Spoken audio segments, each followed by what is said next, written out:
Muito bem, nós estamos gravando a nossa aula de Ética e Filosofia Política. Eu lhes desejo uma ótima noite, com votos de que vocês e vossas famílias estejam muito bem. Nós estamos, na nossa disciplina de Ética e Filosofia Política Contemporânea, trabalhando 4 tópicos que eu considero, como estou lhes falando, bastante importantes, bastante fundamentais para nós entendermos a constituição do pensamento político-jurídico contemporâneo, a constituição das ciências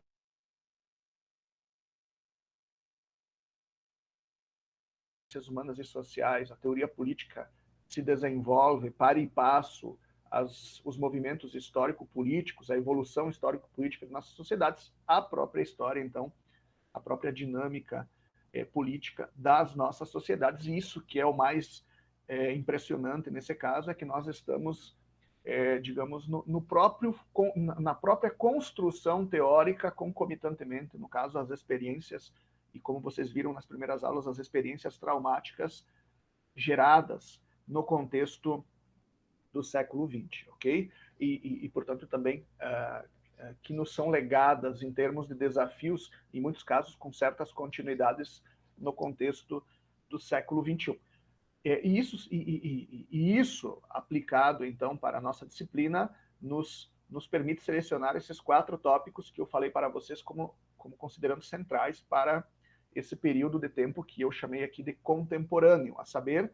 o racismo e, então, o fascismo, o totalitarismo, a descolonização, a emergência das minorias políticas e, de modo, então, consentâneo, a questão da juridificação do poder, nesse caso da judicialização da política, e então também como um fenômeno, digamos, deficitário em torno a essa perspectiva da juridificação do poder, a politização do direito, que eu vou tematizar com vocês na próxima semana. E nós estamos, nesse momento, estudando o tópico 2, que é a questão da descolonização africana e por via de consequência, do pensamento indígena. E nós vimos, nas 2 aulas anteriores em que tratamos desse tema, primeiro, aquela ideia, no caso de Achille Mbembe, de que a descolonização, e efetivamente a descolonização, e o exemplo dele, o exemplo primigênio dele é a Revolução Haitiana, propicia efetivamente a maturação e a reflexivização da modernidade em sentido estrito. E modernidade aqui ele entende exatamente essa ideia da Declaração Universal dos Direitos do Homem e do Cidadão, ou seja, de que todos têm, independente do seu lugar de nascimento, da sua condição, direitos e garantias fundamentais, direitos humanos, se vocês quiserem, pensando numa linguagem contemporânea, e de que entre esses direitos está a autodeterminação dos povos. Então, a Revolução Haitiana é a primeira, e essa era o primeiro tópico que trabalhamos em torno da descolonização. A Revolução Haitiana foi a primeira experiência de reflexivização e maturação da modernidade, porque levou a sério esses ideais da modernidade nesse sentido universalista.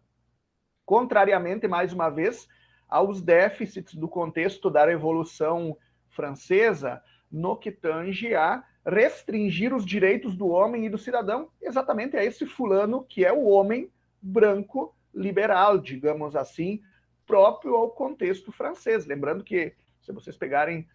manuais de direitos humanos, Lin Han, por exemplo, uma história dos direitos humanos, exatamente foi o grande dilema. Estendemos os direitos do homem e do cidadão para além do sujeito masculino, e a resposta foi, historicamente, como nós vimos, politicamente, não. E, aliás, é muito interessante que, se vocês pegarem tanto a Declaração de Independência norte-americana, quanto depois a Constituição, uma das suas emendas da década de 1790, na verdade, 1792, ou se eu não me engano, estava exatamente na impossibilidade de se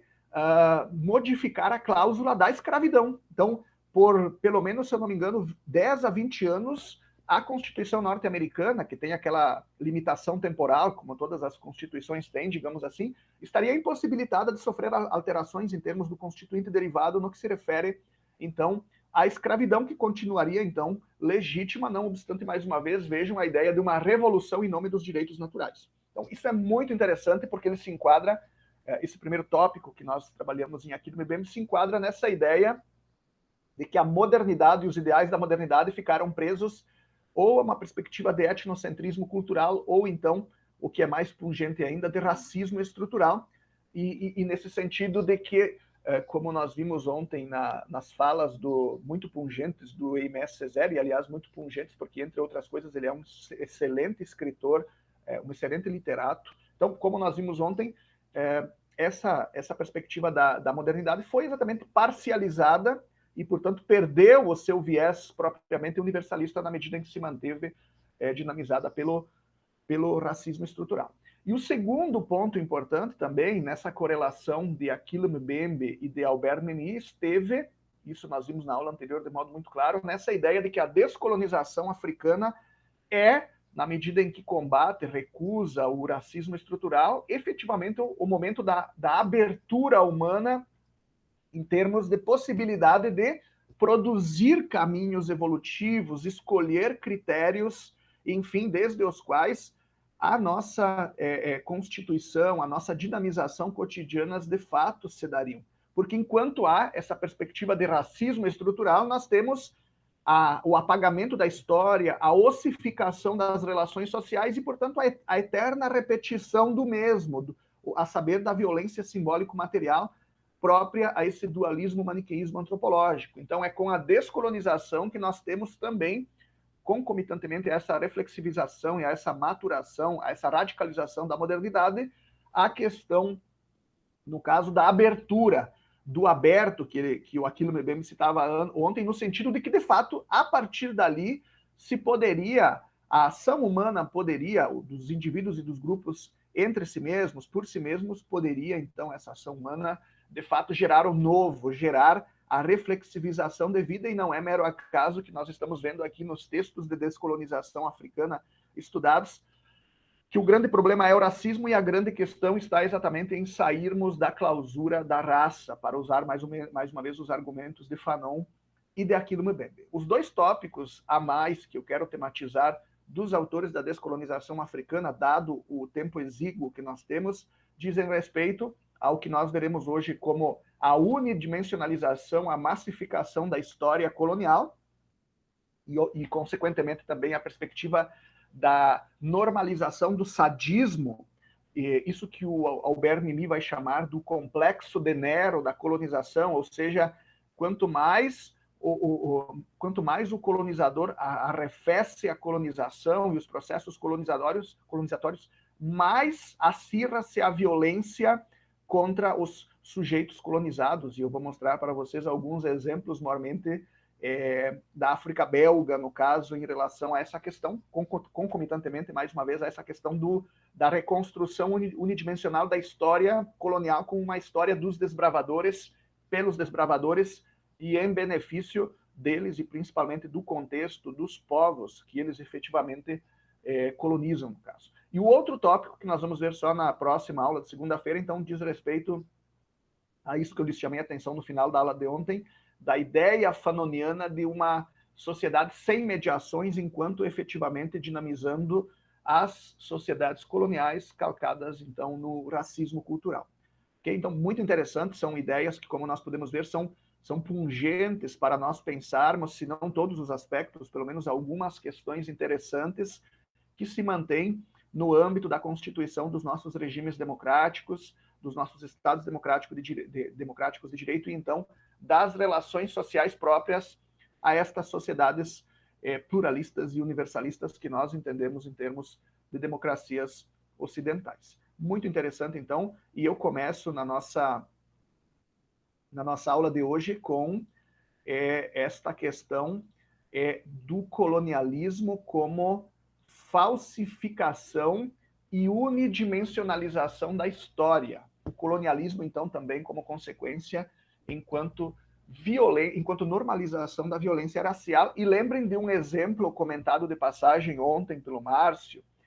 que diz respeito a essa questão da relação, digamos, se você pode falar desse modo, jurídica, do tipo de normatização jurídica em torno à propriedade do sujeito escravizado. E eu citei exemplos de jornais que traziam informações de escravizados fugidos, e em que se tratava exatamente, e aqui estava o específico dessa questão, esse mesmo sujeito escravizado como uma mercadoria, obviamente com descrições fenotípicas, mas sempre com essa ideia de uma mercadoria que precisa ser, de uma mercadoria viva que seja, mas que precisa ser reavida e para o qual, então, as diversas marcações físicas desses sujeitos escravizados fugidos serviam como digamos, o quadro de explicitação, de identificação dos referidos sujeitos. Então, muito interessante, porque isso entra exatamente nessa ideia de essa falsificação da história, essa unidimensionalização da história, entra exatamente nessa ideia de uma construção simbólico-normativa da colonização, e vocês viram ontem também de produção do negro como minoridade, que tem no protagonismo do tutor, isto é, do senhor branco, o cerne, o núcleo estrutural. É ele que fala, é ele que representa, é ele que detém a posse, e aliás, esse é um ponto importante, é a posse da coisa, ok? E, a partir disso, exerce todos os direitos de um proprietário de uma coisa viva, e coisa nesse sentido exatamente de que seria negada essa humanidade originária, essa horizontalidade estrutural própria. Então, a condição humana, que nesse caso, no caso do racismo estrutural, simplesmente evaporaria, seria completamente deslegitimada pela assimetria biológica, digamos assim, por essa assimetria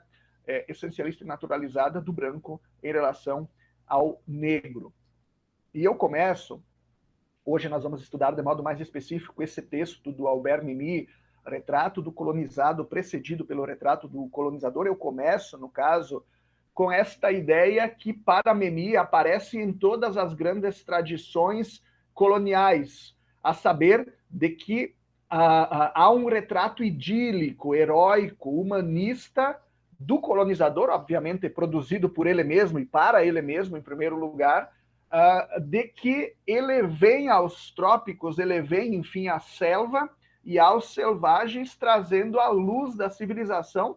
para proveito desses mesmos povos selvagens, desse mesmo contexto selvagem. Então, muito interessante essa, e eu vou mostrar exemplos para vocês logo à frente dessa posição, essa tendência de mistificar, ou mitificar, se vocês quiserem também, o processo de invasão, o processo de apropriação das colônias e dos povos colonizados. Esse processo mistificado, mitificado, é o que de fato caracteriza as odisseias, digamos assim, dos colonizadores e que justifica de todo modo, ou que obnubila o próprio fato cotidiano, seja do racismo estrutural, seja então da consequente violência simbólico-material. E ele nos diz então, o Albert Memmi, muitos imaginam o colonizador como um homem de grande estatura, bronzeado pelo sol, calçado com meias botas, apoiado em uma pá, pois não deixa de pôr as mãos à obra, fixando seu olhar ao longe no horizonte de suas terras. Nos intervalos de sua luta contra a natureza, dedica-se aos homens, cuida dos doentes e difunde a cultura. Um nobre aventureiro, enfim, um pioneiro. Então, é sempre essa ideia de que a colonização ela permite uma luta contra a natureza hostil e, obviamente, leva à difusão da civilização no contexto desses povos selvagens, que precisam, mais uma vez, enquanto papel em branco que são, das luzes metropolitanas. Então, muito interessante, esse é um dos grandes eixos estruturais dos mitos coloniais. E aqui nós poderíamos falar exatamente no termo mito, sem ofender as ontologias indígenas, sem ofender as ontologias negro-indígenas. Mito no sentido de uma completa, pelo menos nesse caso, é esse o significado que eu queria dar ao termo, de uma completa falsificação do tipo de aventura colonial, do tipo de empresa colonial, que, como nós vimos ontem nas próprias palavras do Albert Memmi, é caracterizada, na verdade, por uma invasão, por uma apropriação, por uma escravização pura e simples, instrumentalização pura e simples da terra, e, nesse caso, dos sujeitos indígenas. E com o intuito, claro, em termos de questão econômica, e, obviamente, como em muitos casos chamam Gilberto Freire, chama a atenção o Gilberto Freire, da própria missionarização religiosa. E vocês vejam, em relação a esse retrato idílico, heróico, humanista, com que o Albert Memmi define as sagas coloniais, exemplos como esses. No caso aqui, o Monumento aos Bandeirantes, que foi encomendado pela prefeitura, pelo governo de São Paulo em 1921 e que só foi efetivamente concluído em 1953. Ele está pichado aqui de todo modo e a imagem não é das melhores, mas o Monumento aos Bandeirantes ele significa, nesse caso, o bandeirante, então, intrépido que desbrava a Floresta Bravia, e vejam que nesse caso ele está acompanhado de brancos, negros, indígenas e mamelucos, que já são, então, no caso, os miscigenados. Então, muito interessante vocês verem, e lembrando que aqui a foto não é muito boa, enfim, peço desculpas por isso, mas esse grupo de brancos, negros, indígenas, mamelucos está puxando uma canoa, né? Então, muito interessante dá a ideia de que o desbravamento do território brasileiro se deveu ao protagonismo bandeirante, e nesse caso foi levado a termo a partir daquela ideia de uma harmonia, de um auxílio consentâneo entre os diversos grupos étnicos, que aqui nesse caso seriam os diversos grupos raciais, portanto uma visão completamente deturpada, uma idealização, no caso, unidimensional, digamos assim, do próprio processo de expansão do território brasileiro, e nesse caso da própria atuação dos bandeirantes no que diz respeito ao tráfico e à escravização indígena em primeiro lugar. Muito interessante, então, é isso que o Albert Memmi chama de falsificação da história colonial, no sentido, então, de que esse colonizador apareceria como um heróico desbravador, como um humanista civilizador, como alguém que traz luzes à selva. E vocês vejam também mais esses outros retratos, por exemplo, este de Bruxelas, em particular, lembrando-se do Congo, primeiro do rei Leopoldo e depois, então, cedido ao próprio Estado belga. O Congo era, em primeiro lugar, um território, uma propriedade do rei Leopoldo e depois, em vista dos massacres perpetrados, foi cedido ao Congo, foi cedido à Bélgica e, portanto, passou a se chamar Congo belga. Então, vocês veem aqui a primeira das imagens de Bruxelas, a raça negra acolhida pela Bélgica. É muito interessante esse tipo de aspecto, esse papel de tutoria, digamos assim, que nós podemos perceber nessas imagens, desses monumentos coloniais e que, mais uma vez, reforçam essa perspectiva que eu estou lhes chamando a atenção do Albert Memmi, do mito em torno ao colonizador, no caso dessa falsificação da história por parte desse mesmo colonizador e em benefício dele. E o outro aqui, exemplo disso, seria exatamente essa do gênio belga que guia o Congo. Vejam essa ideia do guiar o Congo, como se os povos se os povos não europeus não fossem capazes de efetivamente construírem civilizações, de se desenvolverem ao longo do tempo, supondo que desenvolver civilizações seja, de fato, um dos caminhos evolutivos da condição humana, mas, enfim, de constituírem as suas próprias sociedades ao longo do tempo, sem necessidade da tutoria da raça branca, e nesse caso, então, da Europa. Ou vejam, mais uma vez, esse outro monumento que está em Bruxelas e que significa, no caso, os belgas no Congo. Vocês podem perceber aqui mais ou menos ao centro, não sei se vocês veem a seta que eu tenho aqui do meu computador, uma cruz. Vocês podem perceber aqui, então, os colonizadores, sempre, obviamente, masculinos, pegando no colo crianças negras, recebendo, então, a população negra. E vejam também aqui, mais uma vez, na cruz, em relação à cruz aqui do missionário, a população, ou pelo menos muitas pessoas com as mãos juntas, como que em oração, ou, enfim, impressionadas pela situação, que, aliás, nos remetem aos romances do José de Alencar, em particular o Guarani, em que Peri, que era um guerreiro que não tinha medo de ninguém, se ajoelha humildemente a Nossa Senhora e fica impressionado, no caso, por Cecília, que é branca dos olhos azuis, ou enfim, de uma outra indígena, que agora me foge o nome, e que está no livro, para quem queria exatamente ser branca como Cecília, e invejava a cor da pele de Cecília porque se achava feia, enfim, na sua cor morena, digamos assim. Então, muito interessante, vocês vejam esses 3 monumentos mostrando exatamente essa perspectiva da falsificação da história colonial, em que as sociedades europeias efetivamente buscam e se significam como trazendo luz a estes povos sem luz, trazendo civilização a esses contextos selvagens, trazendo a lei, a moral, a religião, o desenvolvimento a estes povos selvagens incapazes de fazê-lo desde as suas próprias condições e formas de ser e estar no mundo. Enfim, em resumo, a história da colonização contada pelo colonizador é uma história de humanização, de civilização, de desbravamento, de progresso. E ele nos diz, então, o colono faz a história, agora é o Frantz Fanon, de todo modo, no seu livro Os Condenados da Terra, ele nos diz, o colono faz a história. Sua vida é uma epopeia, uma odisseia. Ele é o começo absoluto, e vocês viram ali que é exatamente isso.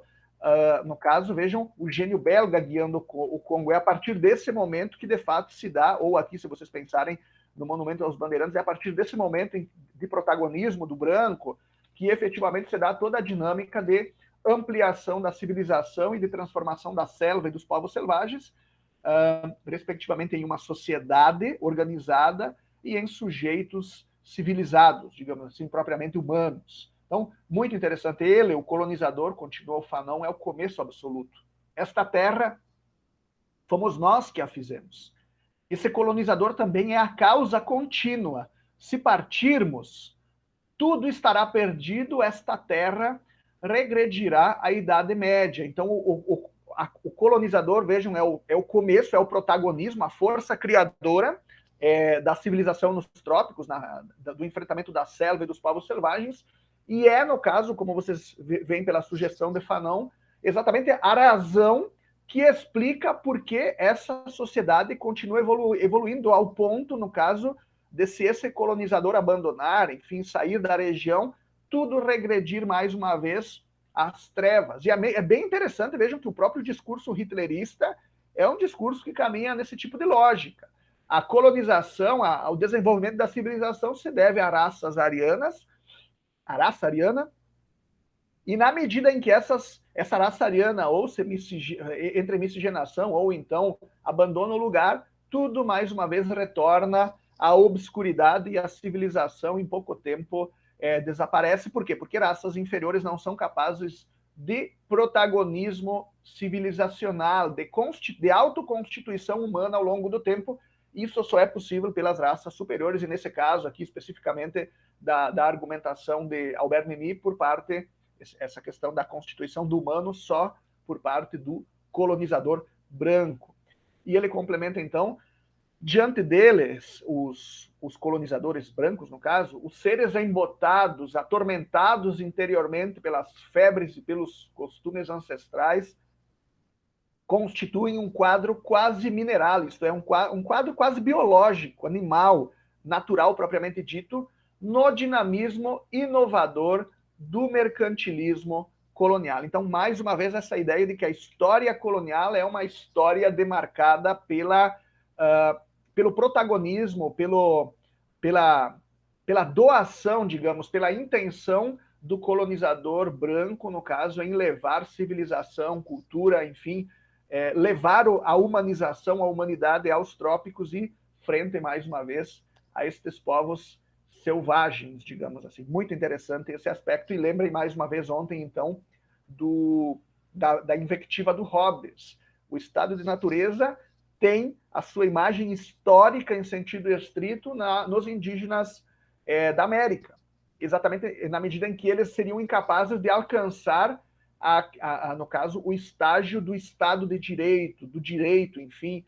da igualdade social em torno ao Estado, às instituições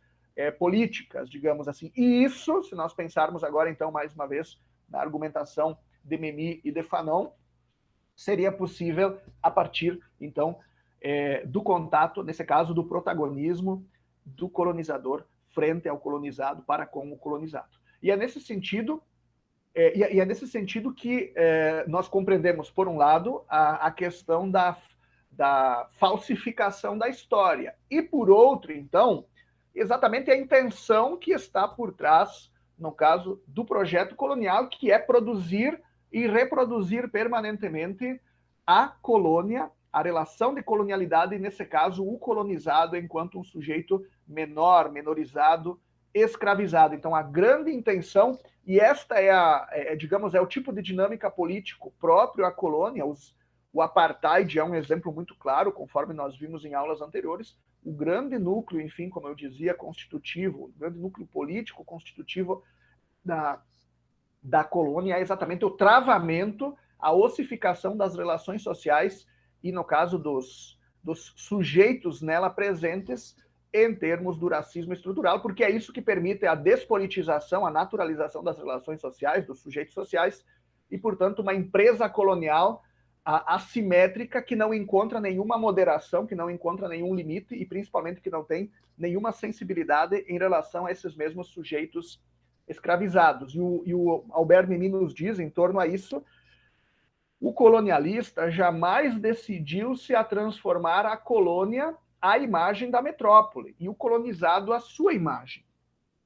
Não pode admitir tal adequação que destruiria o princípio de seus privilégios. Então, isso é muito interessante. A ideia de trazer civilização aos trópicos, de trazer humanidade aos selvagens, é uma falácia, porque isso não é a relação colonial. E isso destrói a própria relação colonial, digamos assim. Então, se trata de uma justificação ideológica, vamos usar esse termo aqui no estilo não marxista, mas de Stutt de Tracy e de Karl Mannheim, embora, obviamente, também o próprio marxismo serviria para interpretarmos em algum aspecto isso, mas se trata de uma justificação ideológica, essa da colonização como levando civilização aos trópicos, que esconde, na verdade, essa verdade nua e crua, digamos assim, que é o fato de que a colonização só subsiste enquanto tal por meio da construção de assimetrias sociais e antropológicas que dependem, que afirmam o racismo estrutural e que, portanto, impedem que efetivamente haja construção de civilização, humanização em sentido estrito, porque isso significaria aproximar os escravizados do sujeito que escraviza, torná-los iguais e, portanto, sujeitos de direitos tão originariamente quanto este mesmo colonizador, o que significa, nesse caso, a impossibilidade da escravidão e, portanto, do colonialismo em sentido estrito. É nesse sentido que eu citei para vocês ontem o exemplo da discussão entre Bartolomé de las Casas e Juan Ginés de Sepúlveda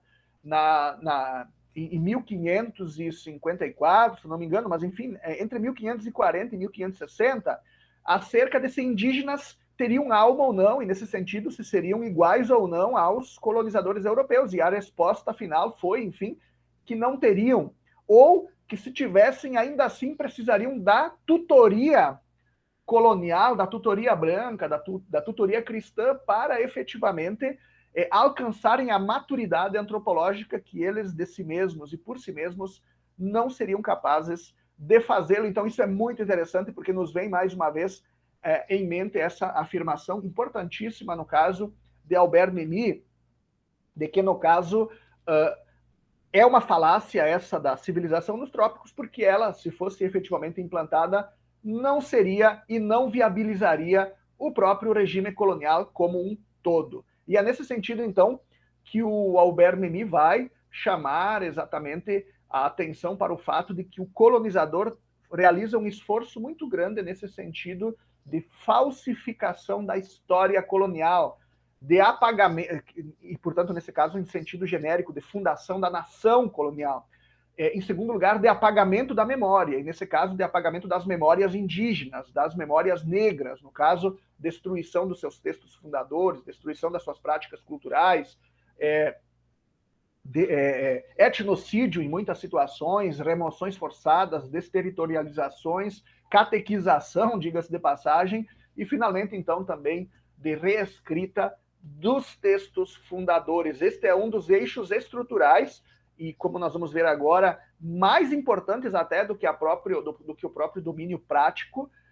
em termos da colonização e frente, então, aos sujeitos colonizados. Por outras palavras, a falsificação da história colonial por parte dos colonizadores, o apagamento das memórias indígenas por parte, mais uma vez, desses colonizadores, a reescrita dos textos fundadores por parte, de novo, dos colonizadores, tem como intuito central dar esse verniz moral, esse verniz heróico, idílico, aos colonizadores e, então, à sua empresa colonial, quando, na verdade, ela não passa, mais uma vez, por causa do racismo estrutural, de usurpação, de violência simbólico-material direta, de instrumentalização permanente e, enfim, finalmente, de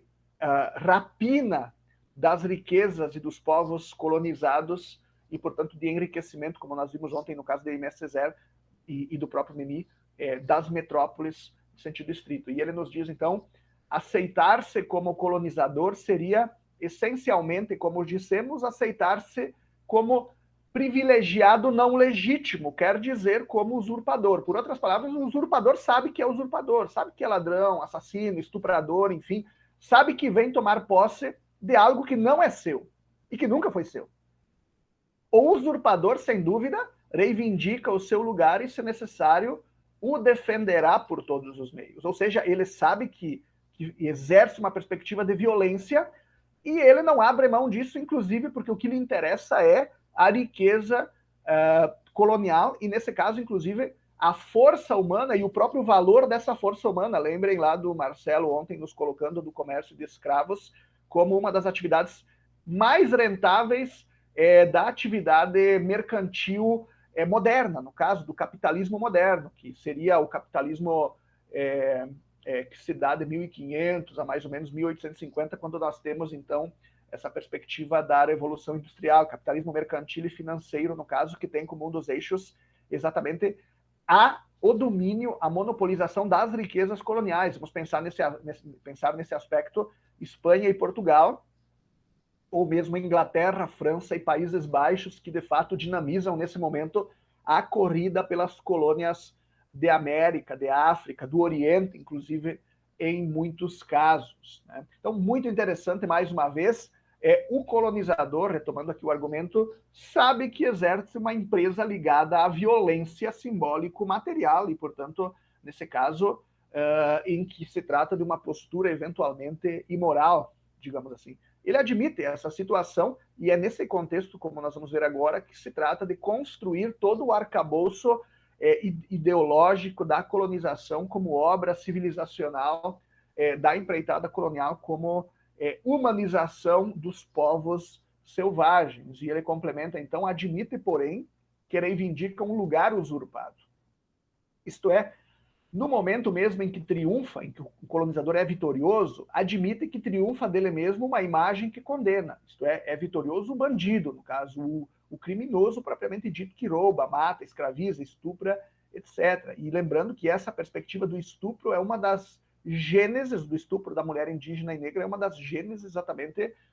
da mestiçagem colonial, digamos assim. Sua vitória, de fato, portanto, jamais o satisfará. O colonizador não se contenta com o domínio material. Ele quer também a justificação normativa, ideológica, digamos assim, desse mesmo domínio colonial. Resta inscrevê-la, portanto, nas leis e na moral, e o racismo, entre outras coisas, serve para isso. Ser-lhe-ia necessário para isso convencer os outros, senão ele mesmo. Tem necessidade, em suma, para desfrutá-la completamente, isto é, para conseguir aproveitar completamente o seu domínio material sobre países e povos, ou no caso sobre a colônia e os sujeitos colonizados, tem necessidade, então, esse colonizador, de lavar-se de sua vitória e das condições nas quais foi alcançada. Daí seu encarniçamento surpreendente por parte de um vencedor em aparentes futilidades. Esforça-se por falsificar a história, faz reescrever os textos, apagar as memórias. Não importa o que, a fim de conseguir transformar sua usurpação em legitimidade. Então, vocês vejam, muito importante, por isso que eu chamava a atenção desde as nossas primeiras aulas, e em particular quando nós entramos na questão da descolonização africana, no que diz respeito ao descentramento epistêmico e à pluralização político-discursiva como um dos elementos centrais que demarca tanto essa mesma colonização negro-africana, ou mesmo se vocês pensarem o movimento indígena, no caso brasileiro, quanto também a emergência das minorias políticas no contexto da esfera pública democrática, digamos assim. Ou seja, se trata de pluralizar as histórias e, então, as interpretações desses supostos fatos sociais naturalizados e, portanto, despolitizados. Quando a mulher toma a palavra e fala de si e sobre o contexto objetivo, e se nós pensarmos aqui na mulher negra, na mulher indígena, então, na mulher trans, quando o sujeito negro, o sujeito indígena, enfim, a comunidade LGBTQIA+, entre outros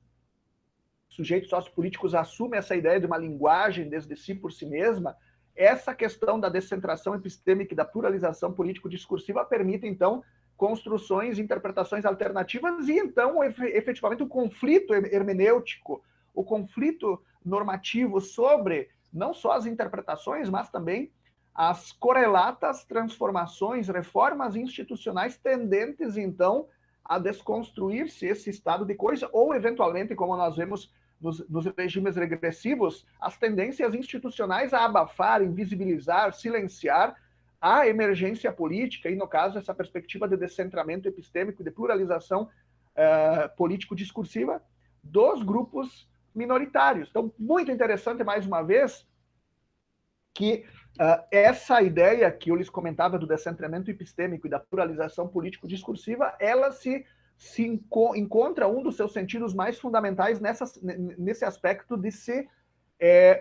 desconstruir a falsificação da história, de se retomar as memórias dos sujeitos colonizados e, finalmente, de se dar uma outra forma, uma outra substantividade aos textos e aos processos fundadores da nação. Muito interessante, por exemplo, essa questão da reconstrução das pertenças étnico-antropológicas, da reconstrução, como faz, por exemplo, o movimento Abya Yala na América Central, na América Central e na América do Norte, no caso México e Estados Unidos, de reconstrução, então, do mapa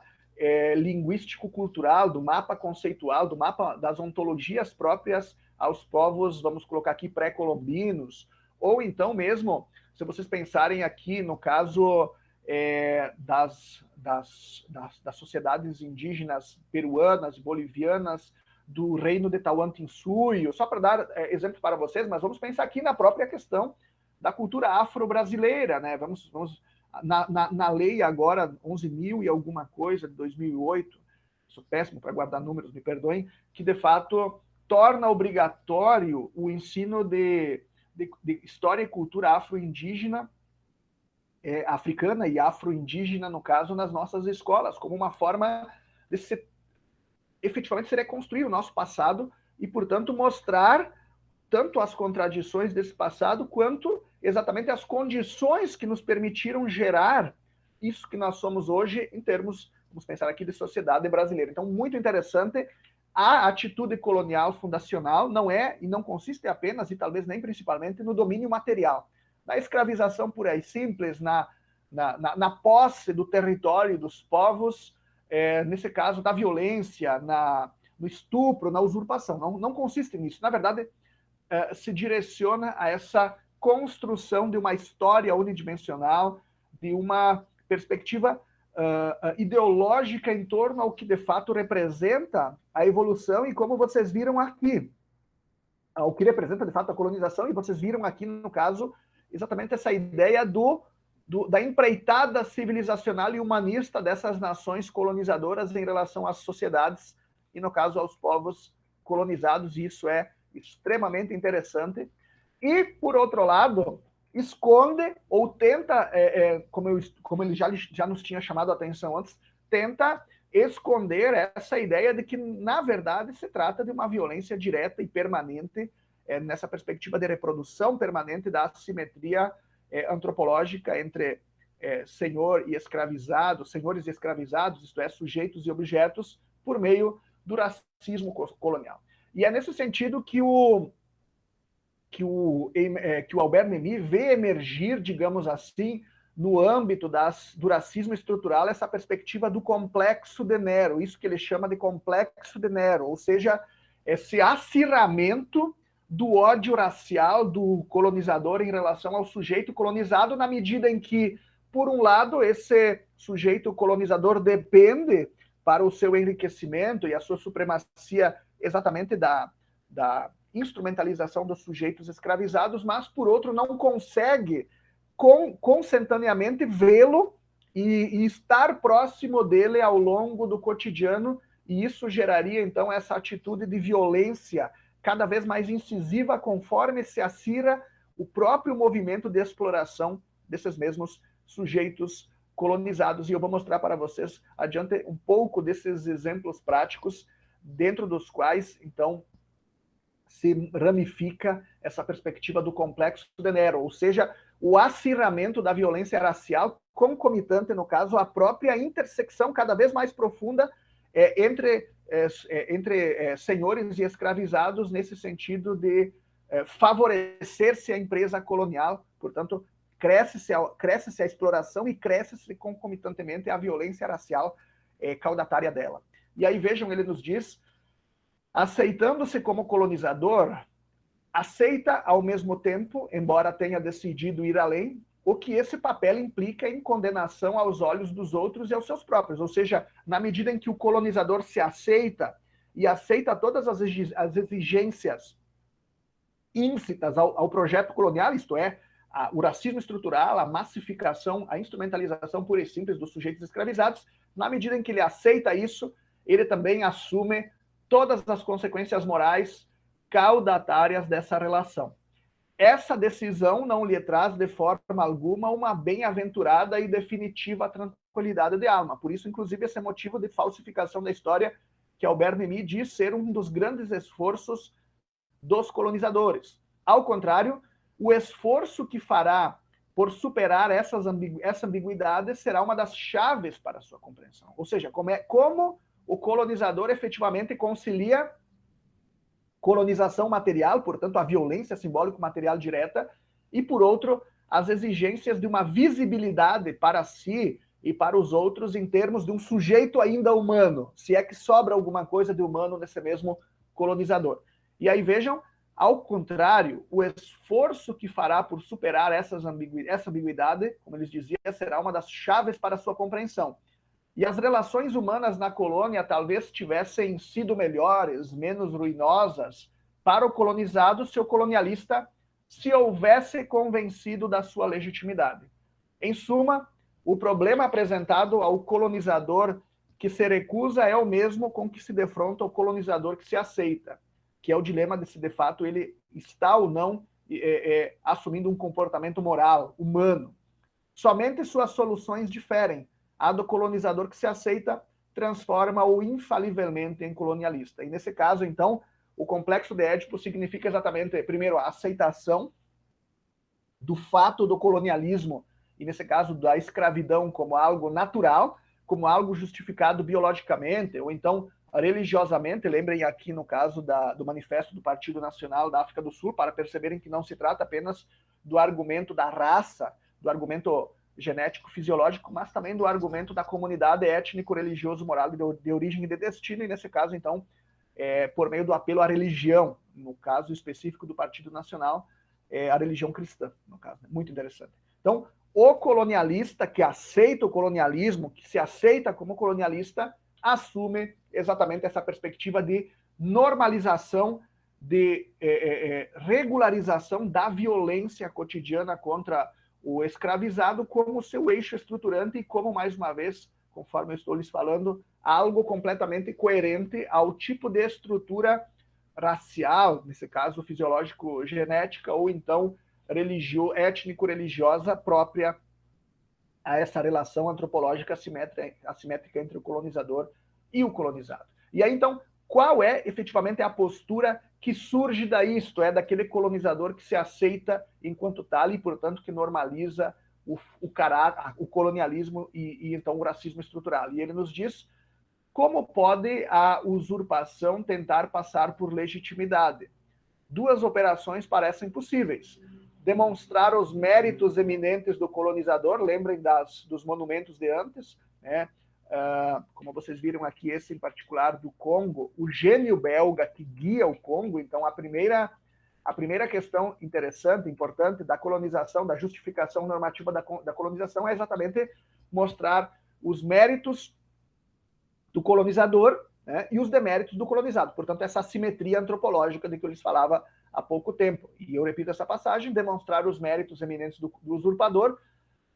tão eminentes que clamam por semelhante recompensa, que é o domínio colonial. Ou insistir nos deméritos do usurpado, tão graves que não podem senão suscitar tal desgraça, isto é, a perda da sociedade colonial e da própria liberdade por parte dos colonizados. Nesse caso, então, nós temos então o racismo estrutural direto. E esses dois esforços são, de fato, inseparáveis. Sua inquietude, a inquietude do colonizador que se aceita e que aceita o colonialismo, sua sede de justificação exigem do usurpador, ao mesmo tempo que se eleve a si mesmo até as nuvens e que afunde o usurpado mais baixo que a terra. Então, vocês vejam que aqui, com digamos assim, na linguagem do Albert Memmi, com a aceitação da colonização, portanto, com a normalização do racismo estrutural, da comunidade étnico-religioso-moral de origem e de destino, nós temos a consolidação da assimetria antropológica entre brancos e escravizados, senhores escravizados, que significa isso que ele chamou a atenção aqui de elevar até as nuvens o colonizador e afundar no mais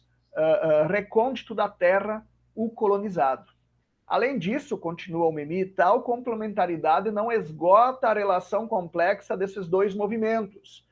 É preciso acrescentar que quanto mais o usurpado é esmagado, mais o usurpador triunfa na usurpação. Então, quanto mais essa situação de assimetria antropológica por parte, através do racismo estrutural, ela se consolida e se radicaliza, mais o caráter de violência simbólico-material, e então essa atitude violenta e destrutiva do colonizador em relação ao colonizado se acirra também. E aí vejam,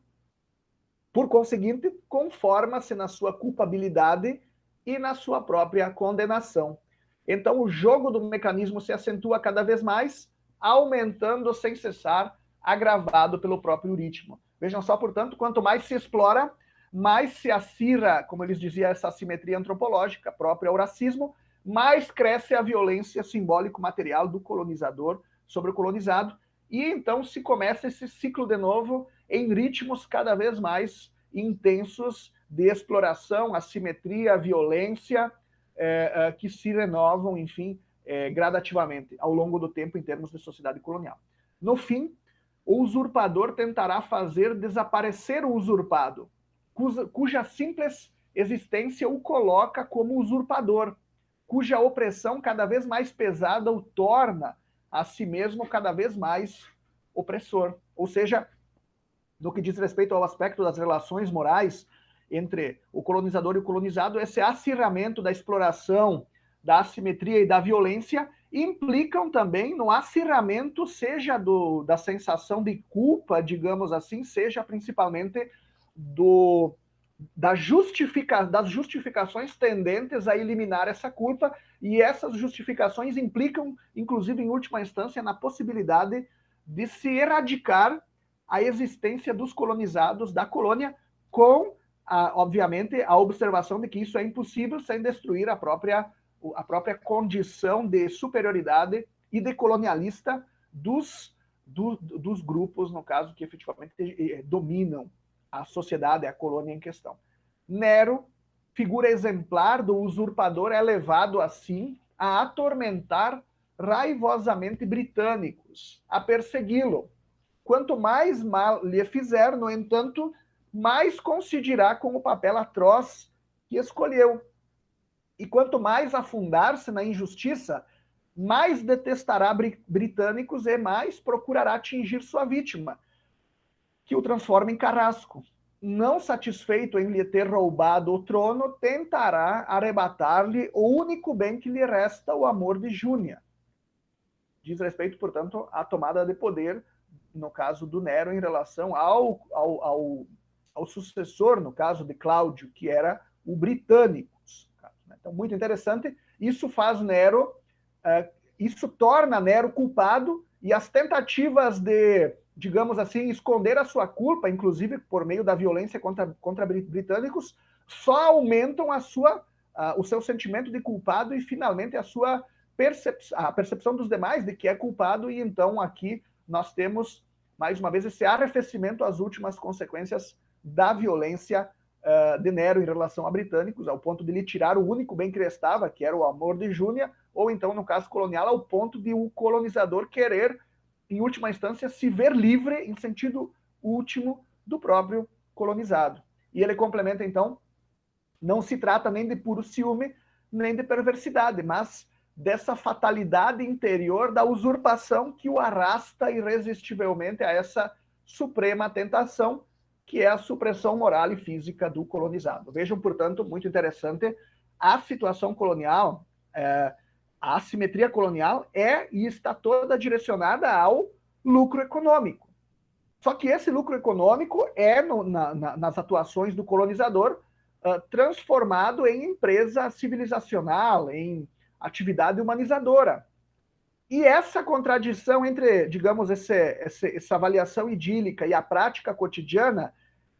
é emperrada conforme se radicaliza a empresa colonial e, portanto, gera-se uma violência cada vez mais incisiva, que, por sua vez, reproduz essa tentativa, em última instância, de apagar da visibilidade do próprio colonizador a figura do sujeito colonizado. E aqui viria o gueto, enfim, no caso, a invisibilização desse sujeito colonizado, ao ponto, em última instância, dessa tentação de supressão, como ele nos coloca aqui, moral e física do usurpado. E é bem interessante, e aqui, pessoal, vejam só umas fotos que eu selecionei para vocês, do Congo belga, e no caso do Brasil do século XIX, em relação a essa perspectiva de uma ramificação do complexo de Nero em práticas de violência simbólico-material diretas, quase, se não tendentes à eliminação dos sujeitos escravizados, pelo menos tendentes à sua desumanização em sentido puro, para que se justifique, de fato, a colonização com base nessa ideia de racismo estrutural e, portanto, de naturalização das hierarquias antropológicas conformes, no caso, a cada condição genético-fisiológica específica aos povos em questão. E essa foto, em particular, ela é muito chocante porque ela é de 1957, ok? 1957, lembrando que o Congo belga adquire emancipação na década de 60, se torna o Zaire, no caso. Depois voltou mais à frente a ser Congo, mas, enfim, na época, República do Zaire, República Democrática do Zaire. Então, 1957, esta perspectiva aqui do negro enjaulado, da criança enjaulada, como se fosse um animal exótico, digamos assim, para o deleite das crianças brancas, ou, enfim, da condição branca aqui. Vocês vejam também, e aqui já no caso do início do século XX, nesse caso da época em que o Congo ainda era colônia, território, fazenda, digamos assim, do rei Leopoldo, depois passa a ser Congo belga, ramificações, mais uma vez, desse complexo de Nero, dessa violência direta, essa instrumentalização absurda e absoluta, digamos assim, do sujeito escravizado, em termos, como vocês percebem aqui, de mutilação física. Ou então, vejam só, essa outra foto de mutilação física, os braços da primeira e da terceira, do terceiro sujeitos aqui, do primeiro e do terceiro sujeitos, torcidos por meio de máquina de instrumento de tortura, ou, mais uma vez, vocês veem aqui a mutilação das duas mãos do sujeito do meio. Então, mais uma vez, essa questão do verdadeiro significado da empresa colonial enquanto uma situação de violência e instrumentalização elevadas, enfim, ao absoluto, digamos assim, enquanto e em termos de total desumanização do sujeito escravizado, que permite essa justificação da assimetria e da violência consequente, como se fosse algo legítimo em termos da educação, enfim, da adequação por parte dos brancos em relação a esses sujeitos que, de fato, destoam em termos do comportamento que lhes é próprio enquanto raças inferiores, digamos assim. E vocês vejam essa outra imagem que é clássica na cultura brasileira, aliás, é a partir dela que o Gilberto Freire fala no seu livro Casa Grande e Senzala da assimetria, do sadismo colonial, enquanto uma atitude, digamos assim, que se manifesta desde tenra idade. Vocês vejam aqui o garoto de Casa Grande, o menino de Casa Grande, que é educado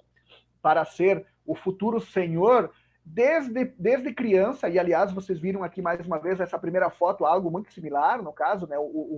a criança negra enjaulada. Então, o menino de engenho, de Casa Grande, desde pequeno acostumado com essa relação de violência, de assimetria e de violência em relação aos sujeitos negros, escravizados. E, nesse sentido, vejam,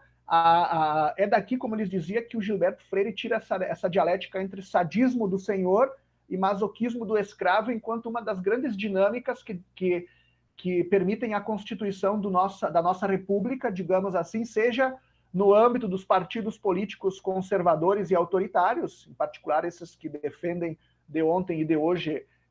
golpes militares, seja no que diz respeito aos partidos liberais que, portanto, percebem o povo como um elemento a ser salvo por um líder abnegado, digamos assim, comprometido até a morte, se for o caso, com o sofrimento do povão, digamos assim. Mas vocês vejam aqui o que me interessa, de todo modo, para a nossa discussão aqui, é exatamente essas manifestações disso que o Albert Camus chama de complexo de Nero, ou seja, a violência direta, normalizada por parte dos colonizadores brancos em relação aos sujeitos negros, ou, se vocês quiserem, inclusive indígenas escravizados. Então, muito interessante, vocês vejam, são várias manifestações, obviamente não acabou, tem mais logo adiante, em que, de fato, nós temos a desumanização completa como requisito, efetivamente, para essa falsificação da história colonial e que chega, em última instância, isso que vocês veem aqui, o acorrentamento puro e simples desses sujeitos, no caso, e aqui mais uma vez é o Congo belga, como se fossem meras coisas, meros animais, digamos assim, sobre os quais, vejam, ações como essa do montar, ou então do simplesmente mutilar, digamos assim, seja corte de membros, pior ainda, ou tão pior quanto essa questão de torcer os braços. Vocês vejam aqui, isso é feito por meio disso que o César chamou a atenção ontem, os torcionários, como vocês lembram das passagens de ontem deles. Então, muito interessante, são formas em que efetivamente o sadismo colonial, já no caso consequente a essa racialização dos povos, para começo de conversa, do branco, e em segundo lugar, como superior, obviamente, e dos povos negros ou indígenas, como no caso inferiores, é a partir dessa racialização que nós temos, então, a intensificação desse tipo de perspectiva, e como vocês veem aqui, muito claro se percebe exatamente o grau de intensidade da violência colonial, né? Seja nesse aspecto da animalização, do enjaulamento, do acorrentamento que vocês viram aqui, ou do montar, que dão a ideia de como se fossem animais selvagens, como uma mula. Esse termo que aponta para uma certa degeneração, ou cruzamento, de um cruzamento errado, digamos assim, ao estilo do Darwin, como ele já nos falava, seja inclusive essa perspectiva, então, da destruição dos corpos, da mutilação dos corpos, como, de fato, um dos elementos absolutamente normais da tentativa de se romper com aquela compartimentação que é própria, nesse caso, do regime colonial calcado no racismo estrutural. E, mais uma vez, então, o Albert Camus nos diz sobre essa ideia do complexo de Nero. No caso do colonialista, porém, que tenta, no caso, destruir, no caso, ou que tem vontade de eliminar, de varrer o colonizado puro e simples, né? E vocês vejam que o Hitler foi muito claro de que o arianismo poderia fazer isso, isto é, limpar racialmente o mundo, porque ele não precisa mais do escravizado. Ele tem a tecnologia, digamos, o aporte industrial, tem a máquina, se vocês quiserem, o motor, né? Então, é o contrário, por exemplo, da empresa colonial que nós temos aqui em questão, que tinha na força física do escravizado a fonte fundamental da sua riqueza. E aí vejam, então, no caso do colonialista, porém, esse limite de querer destruir todos os colonizados encontra em si mesmo sua própria regulação. Se pode desejar obscuramente, acontece-lhe proclamá-lo, riscar o colonizado do mapa dos vivos, seria impossível fazê-lo sem atingir-se a si mesmo. Ou seja, por mais que o colonizado queira eliminar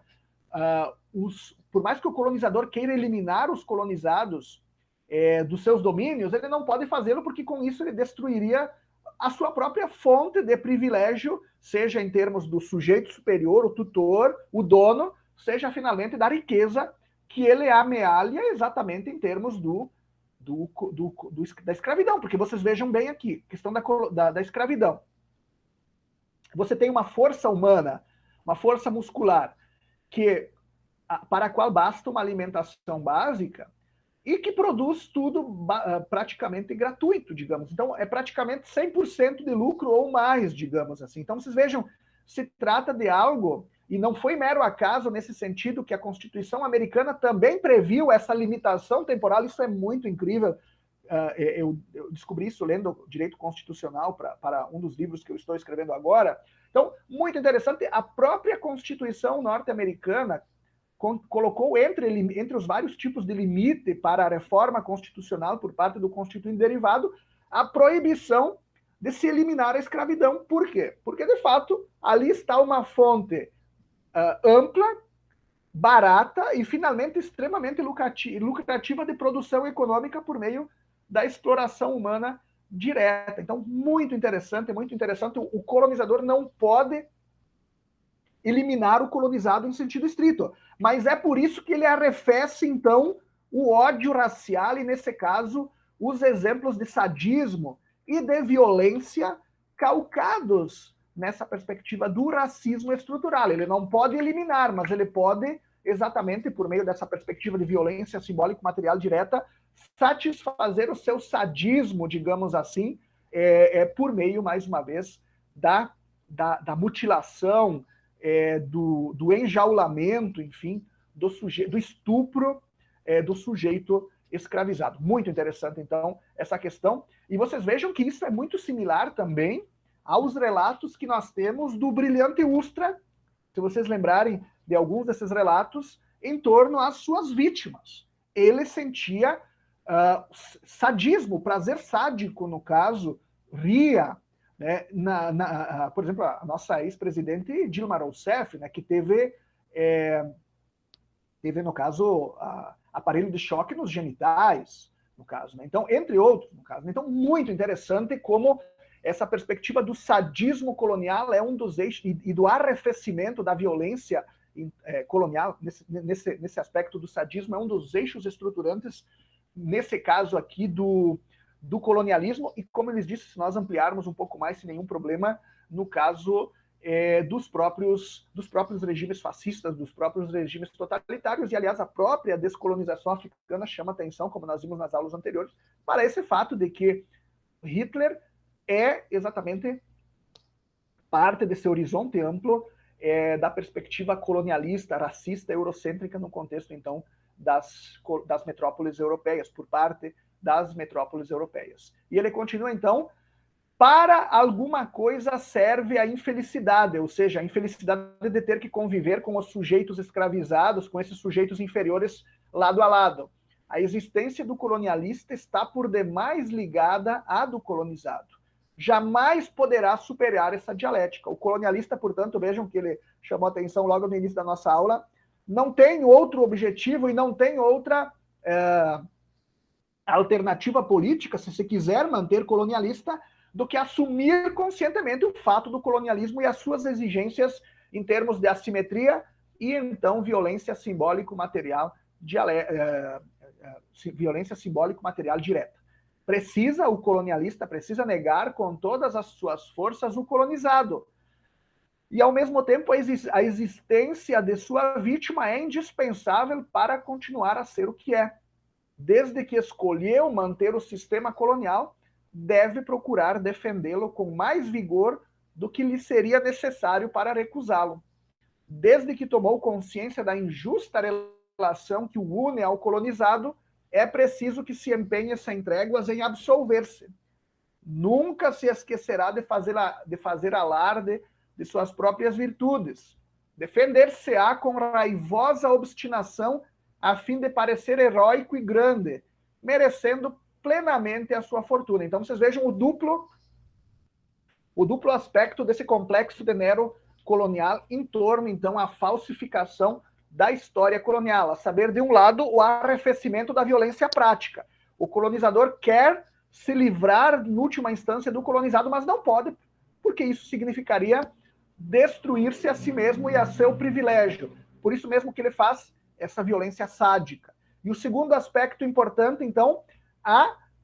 digamos, a formulação de uma perspectiva normativa em que esse colonizador está justificado não apenas a essa violência sádica, como também, antes de tudo, está destinado a trazer luz, civilização, humanismo, cultura, desenvolvimento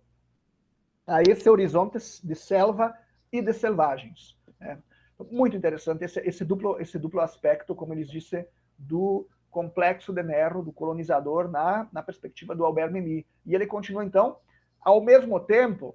devendo seus privilégios tanto à sua glória quanto ao aviltamento do colonizado, obstinar-se-á em aviltá-lo. Então, com uma mão, ele produz cantigas de autovalorização, e com a outra o chicote, ou então o porrete da violência. Utilizará para descrevê-lo, no caso do colonizado, do sujeito inferior racialmente, as cores mais sombrias. Lembrem lá do Hegel, o homem natural. Lembrem do Kant, o ridículo. Lembrem do Hobbes, o lobo do homem. Lembrem do Darwin, aquele sujeito que não tem pudor, que escraviza mulheres, é supersticioso, faz guerra contra todos e tudo, que não tem moderação, enfim, enquanto exemplos, no caso dessa ideia de um aviltamento último das cores mais sombrias com que se de fato tece e se compreende o sujeito colonizado. Agirá, continua a leitura, se preciso for, para desvalorizá-lo, para anulá-lo, mas não sairá jamais desse círculo. É preciso explicar a distância que a colonização estabelece entre ele e o colonizado. Por outras palavras, esta é a grande sina do colonizador. Ele precisa, concomitantemente, acirrar os processos de violência cotidiana contra os escravizados, e ele faz isso, inclusive, com esse desenvolvimento de uma perspectiva extremamente sádica, sadista, e, ao mesmo tempo, ele precisa, quase que um esforço tão ingente quanto, produzir elegias, no caso, produzir história em torno ao seu papel, nesse caso agora não mais sádico, mas colonizador, mas civilizador. Então, e vejam, ele não tem como sair desse círculo que ele produziu e que faz dele, na medida em que ele, e lembrando, na medida em que ele se aceita enquanto colonizador e aceita o fato colonial, exatamente o protagonista da destruição de todos os outros que não a sua raça superior, digamos assim. Ora, a fim de justificar-se, é levado a aumentar mais ainda essa distância que a colonização estabelece entre ele e o colonizado, a opor irremediavelmente as duas figuras, a sua tão gloriosa, a do colonizado tão desprezível. Muito interessante, muito interessante. E com isso, então, nós temos a definição dessa dinâmica política constitutiva, dinâmica social constitutiva, no caso da colônia, que é essa intensificação, no caso da normalidade, da violência simbólico-material e, então, da produção normativa de, no caso, lembrem do termo de Achille Mbembe, de negro, de índio, no caso, ou seja, de inferiores racialmente. E aí ele nos diz, o mecanismo é quase fatal. A situação colonial fabrica colonialistas como fabrica colonizados. Lembro mais uma vez não no sentido de uma ontologia necessitarista, conforme nós vimos em Darwin, ou Hitler, ou Stalin, mas relativamente ao fato de que, na medida em que a empresa colonial é aceita em todas as suas exigências, nós temos aqui, então, o início de um processo de violência simbólico-material enquanto normalidade social. E, nesse sentido, então, essa produção permanente, tanto por meio da violência prática, lembrem aqui, mais uma vez, dessas figuras, isso aqui é produção de menoridade, e, no caso de instrumentalidade, quanto, então, em termos das várias elegias, digamos assim, dos vários recortes históricos, digamos assim, normativos, em torno a, efetivamente, o papel civilizacional. Então, vocês vejam aqui, mais uma vez, essa contradição do complexo de Nero, que o Albert Memmi está chamando. De um lado, exatamente a história colonial como uma história do desbravamento da civilização, no caso do protagonismo do tutor branco em relação ao sujeito colonizado. Vejam aqui o gênio belga que guia, no caso, Congo. E na prática, então, vocês têm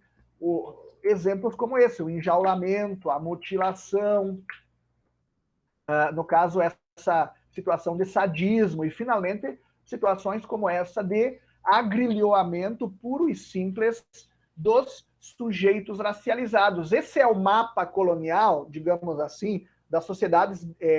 calcadas no racismo estrutural, e vocês entendem aqui agora essa dualidade entre justificação normativa institucional e prática social, que depois o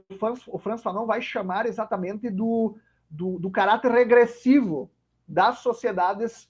de modernização periférica. Ou seja, são sociedades que, por causa do racismo estrutural prático, inclusive, nesse caso, justificado teoricamente, não conseguem manter uma situação nem de horizontalidade social, nem de ampliação dos direitos e das garantias fundamentais, e, obviamente, também como consequência de imparcialidade e impessoalidade normativas, que, aliás, são dois dos valores, imparcialidade e impessoalidade, fundamentais das instituições públicas democráticas. Então, vocês vejam, se trata sempre de uma assimetria que naturaliza desigualdade, violência, invisibilização e, em últimos termos, centralização de todos os logros civilizacionais em castas específicas e, então, abandono, invisibilização, silenciamento de maiorias sociais a uma situação de penúria, de exploração, enfim, de morte, como que permanente num outro extremo, no caso. Então, muito interessante que vocês veem aqui, mais uma vez, entre essa dicotomia entre o horizonte normativo e o aspecto prático, como dinamizando, então, uma herança de instabilidade, inclusive, se nós pensarmos aqui de fascismo, que tende, na medida em que é ameaçada a condição de assimetria antropológica, levar à própria emergência de movimentos regressivos, inclusive, nesse caso, de movimentos conservadores amplos, tendentes a anular essa evolução gradativa em torno à igualdade material e, portanto, a desconstrução do colonialismo. Um exemplo muito claro é Mandela, no caso, ou mesmo, se vocês pensarem, o assassinato de Martin Luther King, Malcolm X, né? Eu me lembro que, muito interessante no caso de Malcolm X, de Martin Luther King, que eles tinham uma certa disputa interna e, na verdade, mais ainda um certo dissenso entre eles em torno a qual, efetivamente, a forma de resistência do movimento negro norte-americano em torno a essa violência racial das décadas de 50, 60, e no caso de Malcolm X, nós temos exatamente até a fundação dos Panteras Negras, né, para a autodefesa. Aliás, era esse o nome completo, Panteras Negras para a Autodefesa. Tem mais um nome aí, me fugiu agora o nome, inclusive dele participava a própria Angela Davis, que é um dos objetos de pesquisa da nossa colega Sâmia, né? A Angela Davis, com uma história na segunda metade do... É uma memória viva, no caso, uma memória política viva da segunda metade do século XX, no contexto da luta contra a segregação e a violência raciais nos Estados Unidos. E no outro lado, então, o Martin Luther King com essa ideia de uma perspectiva pacifista que permitiria, então, sensibilizar a Suprema Corte ou mesmo o Senado e a Câmara dos Deputados, acho que esse é o termo, no caso, norte-americanos, em prol dessas reformas de integração, como, por exemplo, o fim da divisão entre, digamos, ônibus, restaurantes, mas também a própria questão do acesso igualitário às universidades, às escolas, enfim, o fim daquela doutrina legitimada pela Suprema Corte norte-americana, no caso Plessy versus Ferguson, em torno à questão dos separados mas iguais. Né? Então, considerando nesse caso que a divisão entre o lugar do negro e o lugar do branco não feriria a dignidade humana, mas seria apenas um princípio jurídico, entre outros, uma coisa bizarra, digamos assim, em termos de justificação normativa. Muito interessante, então, esse tipo de perspectiva, como eu estou lhes falando, em termos de regressividade que é própria, no caso, a essa dialética em torno, no caso, a essa justificação normativa da sociedade colonial e o fato material da violência bruta, pura e simples, no caso. Então, é nesse contexto que o Frantz Fanon vai chamar atenção exatamente para essa ideia correlata, no caso, ao Albert Memmi, de que o colonialismo tem como eixo estrutural essa busca de aniquilamento, de desfiguramento do passado do colonizado. Porque vocês vejam, na medida em que ele perde o seu passado, ele perde também, concomitantemente, as suas bases referenciais que lhe permitem, então, autocompreensão normativa positiva, digamos assim, e possibilidade de identificação e de organização com outros sujeitos escravizados. Lembrem daquela tendência muito própria, no caso do período escravista brasileiro, de se separar famílias e principalmente grupos étnicos, ao ponto, entre outras coisas, de nós não termos, de modo tão acirrado, essa divisão entre grupos étnicos africanos, no caso brasileiro, como nós temos entre as populações indígenas que se refugiaram em grande parte, aquelas que não foram catequizadas ou então simplesmente dizimadas, se refugiaram para o centro-oeste, o norte e eventualmente o interior do nordeste brasileiro. Então, muito interessante, no caso, esse aspecto da desterritorialização e, no caso, do apagamento do passado étnico histórico dos sujeitos colonizados, que é uma tônica fundamental do domínio colonial, na medida em que, como eu lhes disse, retira qualquer possibilidade de identidade, identificação e, então, organização desses grupos étnico-políticos. Talvez não tenha sido suficientemente demonstrado, diz o Fanon nos Condenados da Terra, que o colonialismo não se contenta de impor sua lei ao presente e ao futuro do dominado. Ou seja, o colonialismo não é apenas o domínio do agora, do presente, e então o travamento, a eterna reprodução ou a permanente reprodução desse domínio ao longo do tempo, na medida em que se mantém hegemônico. Não é só isso. Ao colonialismo, continua o Fanon, não basta encerrar o povo em suas malhas, esvaziar o cérebro colonizado de toda forma e de todo conteúdo. Por uma espécie de perversão da lógica, ele orienta-se para o passado do povo oprimido, deforma-o, desfigura-o, aniquila-o. E nós vimos isso de modo muito claro em Darwin, nós vimos isso muito claro no caso em Hitler, apenas a título de exemplo, quando, no caso de Darwin, negros e indígenas seriam exatamente um erro biológico, digamos assim, um erro em termos de seleção sexual que levaria ao travamento no caso da eugenia. Lembrem da ideia, né? A natureza, e em particular os mamíferos, são monogâmicos, pelo menos no que diz respeito ao momento da procriação, do acasalamento. Então, negros e indígenas, e aqui estaria exatamente o seu erro em termos de seleção sexual, são polígamos, matam crianças, cometem infanticídio generalizado e, finalmente, escravizam mulheres. Portanto, interrompem qualquer possibilidade de eugenia em sentido estrito, tornando-se raças inferiores, raças do passado. E esse é o grande argumento de Darwin. Se trata de um passado ruim, de um passado animal, digamos assim, mineral, que é o termo que o Frantz Fanon usa e o próprio Albert Memmi usam várias vezes aqui no texto. E, finalmente, no mesmo sentido, lembrem de Hitler, de Minha Luta. As raças inferiores, e nesse caso em particular, que era o termo dele, o mestiço, embora seja um sujeito que nós vemos aqui, nosso contemporâneo, na verdade é pura e simplesmente próprio condição de um passado ruim humano que mostra tanto a pungência das raças superiores quanto a sua burrice em termos de miscigenação. Construíram civilização às custas dos escravizados, mas caíram na besteira de miscigenar-se com eles e, portanto, não só destruíram-se, como produziram esse mestiço enquanto essa imagem desse passado primitivo, primigênio, na verdade, que foi destruído por, mais uma vez, burrice das raças superiores, dada essa sua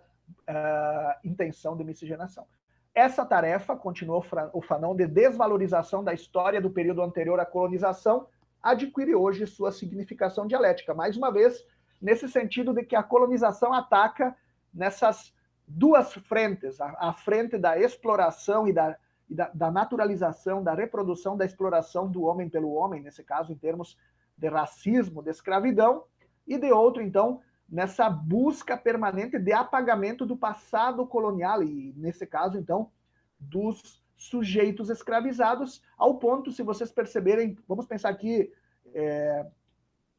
em ex-colônias portuguesas de África, a inexistência às vezes, de um dialeto nacional, dos dialetos nacionais dessas situações. E, aliás, foi bem interessante, porque o Amílcar Cabral, quando consegue levar a termo a Revolução em Cabo Verde, ele chamou, isso foi década de 60, 70, o Paulo Freire, para ajudá-lo a pensar uma perspectiva de pedagogia do oprimido, digamos, de uma educação popular para esse povo recém-saído, no caso, essa população recém-saída de uma situação de opressão em torno aos portugueses. E o Paulo Freire, inclusive, escreveu um livro em torno a isso, um dos seus livros mais legais, provavelmente melhor, inclusive, que Pedagogia do Oprimido ou Pedagogia da Esperança, que é exatamente Cartas a Guiné-Bissau. Na verdade, Guiné-Bissau era o contexto aqui. Então, muito interessante, e uma das constatações do Paulo Freire era exatamente de que, aliás, uma das intenções do Amílcar Cabral era, em primeiro lugar, que se retomasse a língua de origem de Guiné-Bissau. E, então, quando se percebeu, no caso desse trabalho de organização, de um currículo educacional, enfim, se pensar a educação junto com Paulo Freire, se percebeu exatamente que a língua foi perdida, ou que ela fazia parte de um ou outro grupo espalhado, mas que não era mais a tendência geral. Então, em última instância, a emancipação política não era, em sentido estrito, necessariamente uma emancipação cultural, digamos, porque a língua do colonizador estava lá como permanente reflexo e símbolo daquilo que foi efetivamente a colonização, ou seja, etnocídio em sentido puro e simples, etnocídio no sentido de morte cultural, de destruição cultural, ao contrário do genocídio, que é, então, um assassinato prático, propriamente, ao estilo, por exemplo, do Holocausto. Então, embora nas colônias também tenha havido, obviamente, essa questão do próprio genocídio, mas muito interessante, vocês vejam esse argumento de Fanon, o exemplo aqui de Amílcar Cabral e Paulo Freire era exatamente nesse contexto de que se trata também, no caso do colonialismo, essa dupla vertente, de destruir a história dos povos colonizados, a língua dos povos colonizados, enfim, se trata de destruir a alma, vamos falar assim metaforicamente, o espírito desses mesmos povos colonizados, com vistas não só a brutalizá-los, a animalizá-los em sentido estrito, mas também de impedir qualquer condição de emergência de uma luta revolucionária, de uma luta emancipatória em sentido estrito, e isso é muito interessante, constitui esse duplo aspecto, no caso da colonização, do trabalho colonial de dominação racial, de dominação, enfim,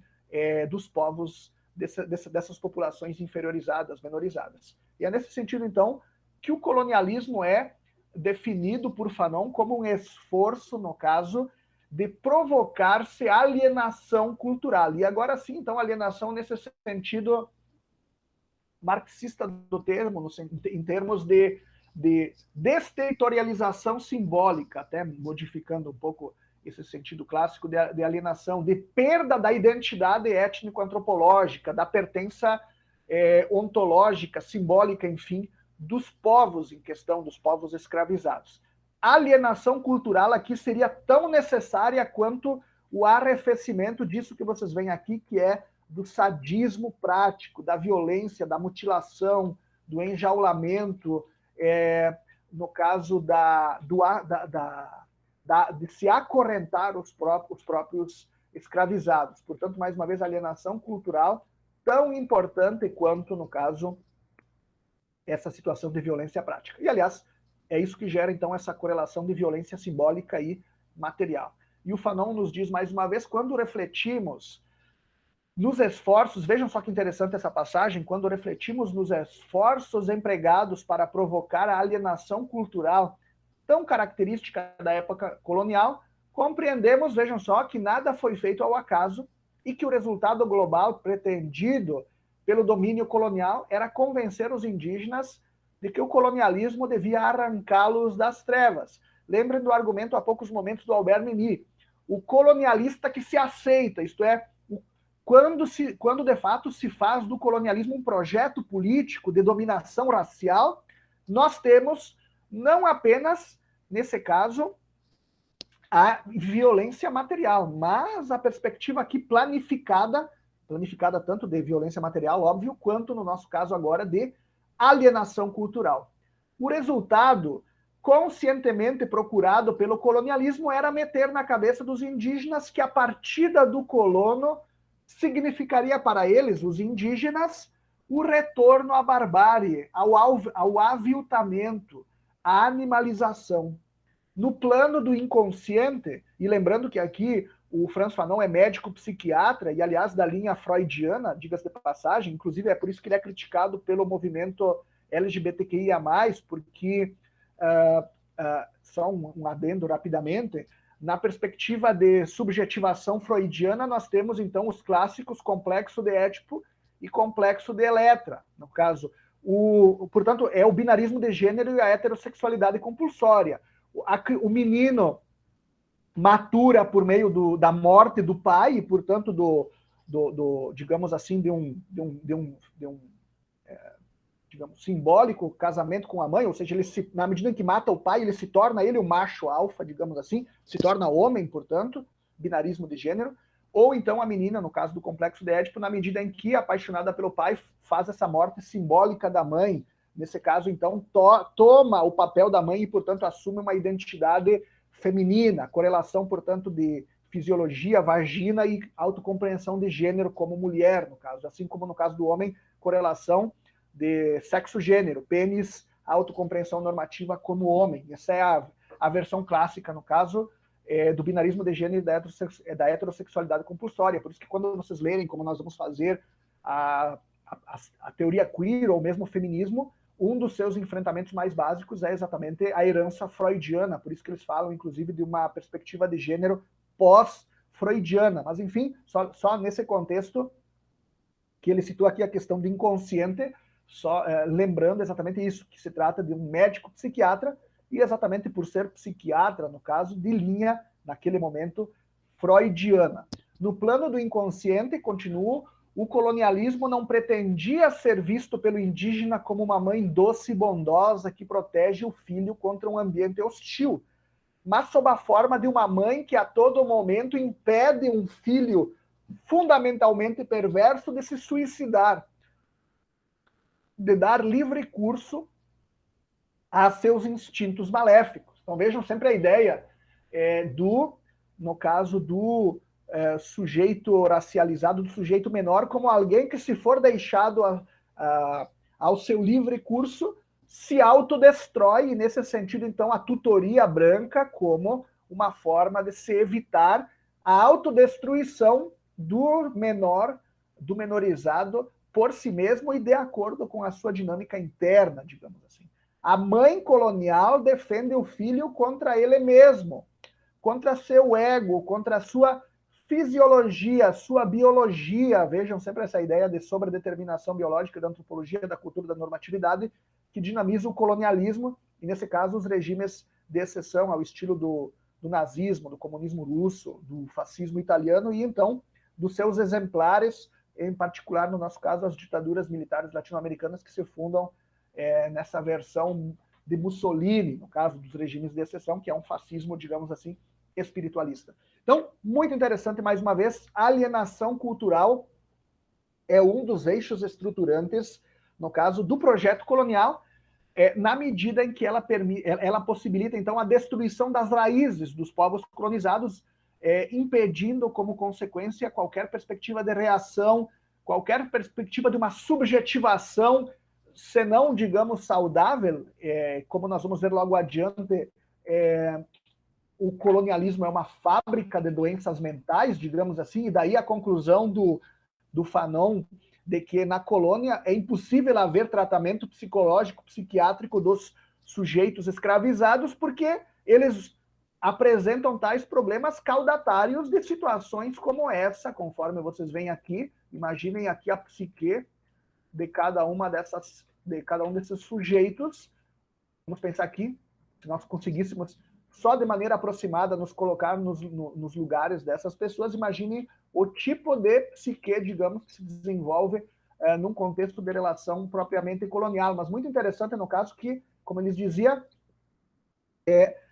o esforço do colonialismo está fundamentalmente direcionado a essa perspectiva de alienação cultural que impediria, por meio da destruição das identidades, das raízes étnico-culturais e dos laços sociais, políticos desses grupos escravizados, impediria, então, a sua reação, a sua resistência, a sua organização consciente, a sua formação, digamos, psíquica, social, saudável, como eles disseram, se você puder falar assim. E uma das consequências dessa alienação cultural é isso que eu já lhes chamava a atenção em outros momentos, principalmente quando nós lemos aquela passagem de Darwin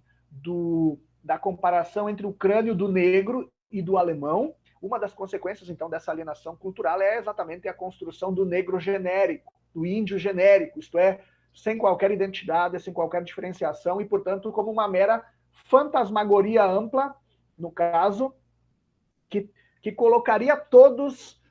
os indivíduos, os grupos negro-indígenas no mesmo pote como, mais uma vez, mera raça, digamos assim, diferenciada, insossa, informe, e demarcada, nesse caso, por essa perspectiva próxima, ou totalmente animal, selvagem. E aí vejam, o colonialismo, diz o Fanon, que não graduou seus esforços, nunca cessou de afirmar que o negro é um selvagem. E o negro, para ele, não era nem o angolense, nem o nigeriano. Falava do negro em geral. Para o colonialismo, este vasto continente era uma toca de selvagens, uma região infestada de superstições e fanatismo, fadada ao desprezo, atingida pela maldição de Deus, terra de antropófagos, terra de negros. A condenação do colonialismo é continental. Todos os negros, e cada um dos negros, esse negro genérico, é que são os culpados, porque quase animais, ou animais, enfim, dessa situação de degeneração, enfim, como vocês lembram de Hegel, de ilimitado, de ilimitação, que é própria a essa sua condição inferior, a essa sua condição biológica. A afirmação feita pelo colonialismo de que a noite humana caracterizou o período colonial, e vejam por isso que a metáfora sair da grande noite de Fanon, ou então do livro de Mimi, a grande noite é o racismo, nessa inversão, digamos, política do discurso colonial. Então, a afirmação, como eu lia, feita pelo colonialismo, de que a noite humana caracterizou o período colonial, refere-se ao conjunto do continente africano. Todo o continente africano, portanto, e aliás o Darwin é muito claro, é o negro, negritude, digamos assim. Então vejam que eu chamava atenção, Darwin tem por trás uma geopolítica da raça. nós temos o negro como África, o branco como Europa e o indígena como América. Então é muito interessante que a descolonização latino-americana chama muito atenção para isso, a questão, no caso da geopolítica da raça, digamos assim. A raça está também adscrita a um espaço territorial e, nesse caso, também a um espaço semântico. África, negro, fanatismo, mitologia. Europa, branco, razão. África, negro, selva, selvageria, ilimitado. Europa, então, civilização, cultura, humanismo. E da mesma forma em relação aos povos indígenas, no caso, nesse sentido, mais uma vez, de degeneração, animalidade, algo nesse sentido. E, aliás, mais uma vez, lembrem-se, inclusive, dessas descrições, não só da geopolítica da raça, que Darwin nos faz no seu livro A Origem do Homem e a Seleção Sexual. Muito interessante, e que, aliás, depois é retomado no caso de Hitler, de modo muito claro, com os exemplos da miscigenação negra e indígena dos colonizadores latinos.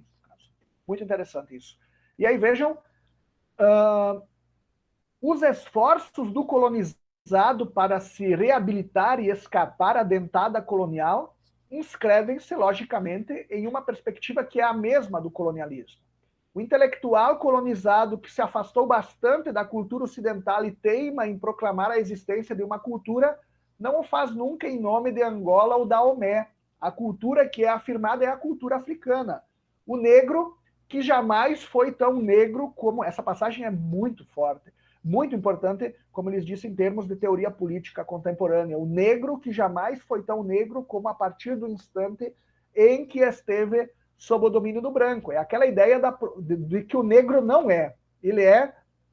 não é no sentido de que se trata de uma produção colonial, de uma produção racial, racista, etnocêntrica. Lembrem lá o negro como estado de natureza, como homem natural, ilimitado, como, no caso, bizarro, como superstição, como, enfim, antinaturalidade, se nós lembrarmos mais uma vez da linguagem darwiniana. E, ao mesmo tempo, vejo um outro aspecto, a luta anticolonial, a luta das minorias político-culturais é em nome de uma identidade genérica que repolitiza e que torna positivo, digamos assim, o próprio conceito antes menorizado. Vamos pensar que o movimento negro trabalha com uma noção genérica de identidade e pertença negra, mas não mais como minoridade, sim como força positiva, poder originário de Gênese, como vocês viram na definição do Achille Mbembe, poder positivo de Gênese, que então, em nome dessa história, dessa pertença e dessa identidade negra ou indígena, ou feminista, ou feminina, ou queer, enfim, LGBTQIA+, assume então esse papel de desconstrução em nome dela. Eu falo a partir... O Abdias do Nascimento nos diz o tempo todo nos seus livros, eu falo a partir da minha pertença negra, como um aguilhão crítico normativo do colonialismo, as minhas experiências como sujeito racializado, invisibilizado, desrespeitado no cotidiano. Essas minhas experiências, concomitantemente às minhas tradições, as minhas perspectivas ontológicas, elas que servem não só para a minha compreensão identitária, para a minha formação positiva, digamos assim, construtiva, mas também para o tipo de vinculação social que eu faço e que, obviamente, é, em primeiro lugar, em nome do grupo, no caso, do movimento negro, do movimento indígena, do movimento feminista, do movimento LGBTQIA+, mas, em segundo lugar, que leva a essa perspectiva de desconstrução de uma condição que é mais ampla e, portanto, que permite a educação da sociedade como um todo em relação àquilo que ela naturalizou e, portanto, em consequência, simplesmente assume como se fosse a verdade ad eternam, digamos assim, que dinamiza e que sustenta as assimetrias e, consequentemente, as perspectivas de violência social consentâneas, digamos assim. Porque enquanto nós naturalizarmos institucional e socialmente tais assimetrias, tais anormalidades, entre aspas, tais perspectivas antinaturais, mais uma vez, entre aspas, nós veremos segmentação, estigmatização e, então, obviamente, como consequência, a violência cotidiana, ao ponto de a pessoa queimar um indígena dormindo numa praça. ao ponto de a pessoa matar um transexual, ao ponto de um homem bater na mulher, ao ponto de um negro ser chamado de macaco. Então, enquanto esse tipo de assimetria ele é mantido latente, ou às vezes, como é o nosso caso, de modo muito claro, se não fosse assim, de modo muito pungente, se não fosse assim, nós não teríamos 80 transexuais mortos só nessa primeira metade do ano. Então, nessas condições, a naturalização dessa perspectiva assimétrica, ela é fatal no sentido de provocar exatamente essa perspectiva de violência, morte, estigmatização e, portanto, inclusive deformação moral, deformação cultural em todos os afetados e principalmente naqueles que acabam assumindo essa naturalização como o fato último. E esse é um dos grandes pontos das instituições públicas e da teoria política, que é nunca deixar em paz, digamos assim, entre aspas, essa naturalização, essa ossificação, essa despolitização da cultura, da história, das relações sociais, das práticas e dos valores, incluindo, se for o caso, os valores jurídico-políticos que fazem parte do nosso arcabouço em termos de Estado democrático de direito. Então, muito interessante, no caso aqui, que vocês veem a ideia de que os movimentos das minorias políticas reconfiguram a perspectiva da pertença. Então, utilizam, portanto, o conceito do negro, do movimento negro, o conceito da mulher, do movimento feminista, o conceito do indígena, do movimento indígena, o conceito da comunidade LGBTQIA+, e então do movimento queer, mas agora como uma bandeira política de autoafirmação e de crítica social. O queer, o feminino, o negro, o indígena, não são mais vistos aqui como minorias, no sentido de inferiorização, de racialmente inferior, de degeneração e antinaturalidade, de submissão, mas exatamente como o aguilhão político, o aguilhão normativo capaz de fato, fundar crítica social acentuada contra, conforme a crítica de muitos movimentos ligados às minorias político-culturais, essa generalidade dos direitos liberais que em muitas situações não contemplam na prática as exigências desses mesmos movimentos, na medida em que colocam todos, embora dentro dessa condição fundamental de portadores de direitos e de garantias fundamentais, mas ainda assim todos nisso que o Rawls chama de véu da ignorância, onde não importa as pertenças e essas raízes, digamos, histórico-políticas, mas apenas o fato de que nós somos portadores de direitos e de garantias fundamentais que, então, seriam suficientes, no caso, para a crítica social ou, pelo menos, para a organização das instituições como um todo. Muito interessante também esse aspecto, que, de todo modo, eu vou comentar com vocês de modo mais específico no nosso próprio tema, no nosso próximo tema, que é a questão da emergência das minorias políticas e de um pensamento praxis em torno, por parte dessas mesmas minorias políticas. E, mais uma vez, então, é o Fanon que nos coloca exatamente essa ideia de que o colonialismo periferiza culturalmente o colonizado, e lembrem do aspecto importante já dito pelo próprio Fanon. É um projeto político sistemático construído, esse da alienação e da periferização cultural, porque é a forma de, por meio do etnocídio, permitir uma prolongação da relação colonial, do racismo estrutural, da instrumentalização antropológica no contexto colonial, impedindo-se resistência, impedindo-se organização, impedindo-se integração desses mesmos sujeitos racializados. E ele nos diz, então, o domínio colonial, porque total e simplificador, logo fez com que se desarticulasse de modo espetacular a existência cultural do povo subjugado. Essa perda da linguagem, essa perda das tradições culturais, essa perda das raízes e das tradições que faziam parte da identidade étnico-antropológica do povo ou dos povos em questão. Então, é a grande arma do colonialismo destruir tais raízes, tais identidades étnico-antropológicas. Inclusive, no caso, para começo de conversa, a própria linguagem destes grupos. A negação da realidade nacional, as novas relações jurídicas introduzidas pela potência ocupante, o lançamento à periferia pela sociedade colonial dos indígenas e seus costumes, e aliás esse é o aspecto mais básico, inicial, colonialismo, assimetria antropológica, gueto, periferia, a favela, digamos assim. A usurpação, a escravização sistematizada dos homens e das mulheres tornam possível essa obliteração cultural. Portanto, mais uma vez, a violência simbólica, a violência material gera e justifica essa perspectiva de uma violência simbólica concomitante em termos, como nós estamos vendo, de alienação e de etnocídio culturais. E a consequência é de que a vida cultural nacional, em particular nos povos colonizados, escravizados, ela simplesmente se evapora, ou gradativamente se evapora,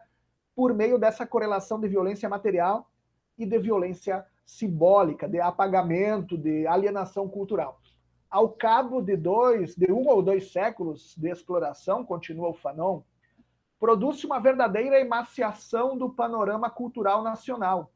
A cultura converte-se em um estoque de hábitos motores, de tradições indumentárias, de instituições fracionadas. Vejam, portanto, que o etnocídio cultural